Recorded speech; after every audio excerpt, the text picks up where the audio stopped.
আমি মাঝে মধ্যে একটু কান্না করি যে আপনি আমার এত শাসন করেন কে, অন্যদের তো শাসন করেননি, যা চাইছে তাই দিচ্ছেন, যেভাবে এগুলো বললেন না। এটুকু জানি কি জানি না এটা আমার দেখার বিষয় না। ওনার কয়টা বউ, 10টা বউ, 15টা বউ, 20টা বউ, এটা আমার কোনো দেখার বিষয় না। আমি যে লাস্ট এটাই আমার সবসময় চিন্তা ভাবনা থাকবে। সুন্দর কথা। আমার চিন্তা ভাবনা এরকমই থাকবে যে আমি লাস্ট, আমার পরে আর দ্বিতীয় কেউ আসবে না। মেয়েদের জীবন, আমার মাকেও দেখছি যে অনেক কষ্ট করে সংসার করছে। আমার আব্বু দেশের বাহিরে থাকে, প্রায় 14 বছর দেশের বাহিরে থাকে। উনিও অনেক কষ্ট করছে, কিন্তু উনি জীবিত না, এখন মৃত। তো আমার ফ্যামিলির দিক থেকে আমি দেখছি যে সবাই অনেক কষ্ট করে সংসার। মেয়েদের জীবনটাই হচ্ছে কষ্টের, কষ্ট করার পরে না সুখ আসে।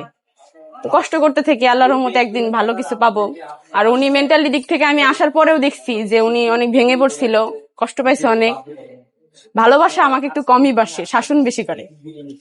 কথাই বলে দিলাম আমাকে, আমি একটা জিনিস ভুল করছিলাম। ওনাকে বিয়ের আগে বলছিলাম যে আপনি আমাকে, আমার একটু ছেলে মানুষের বুদ্ধি বেশি, আপনি আমাকে একটু বেশি বেশি শাসন করবেন। এখন মনে হয় যেন ওইটা আমি ভুল বলছিলাম। আসলে ভাবি উনি এখন আমাকে অতিরিক্ত শাসন করে আমারছেন রাখছেন, বলে যে না না না, তোমাকে এই শাসনের ভিতরে আমি ভালোবাসি। তো মনে করেন এগুলা বুঝে না, শুধু আমরা মেয়েরাই বুঝি।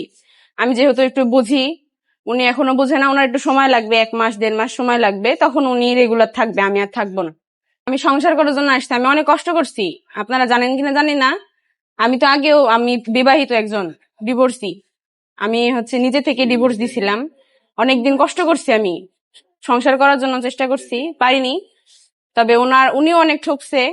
তখন ভেবেছিলাম যে উনিও ঠকছে, আমিও ঠকছি, হয়তো আমাদের সংসারটা সুন্দর হবে। সেটা এখনো ভেবে চিন্তে দেখিনি। যদি তেমন হয়, আপনার ভাই তো অনেক ব্যস্ত থাকবে, এখন ব্যবসা আছে। আরো উনি যদি ভিডিওতে থাকে, কন্টেন্ট ক্রিয়েটর যেহেতু, যদি এগুলো করতে থাকে, তাহলে আস্তে আস্তে হয়তো আমি দোকানে আসতে পারি মাঝে মধ্যে। এখন হয়তো মাঝে মধ্যে আমি আসতে পারি আর কি। তোমার কি করে ডাকে কও দেখি? তোমাকে বেশি ভালোবাসে। তোমার এটা কয় না?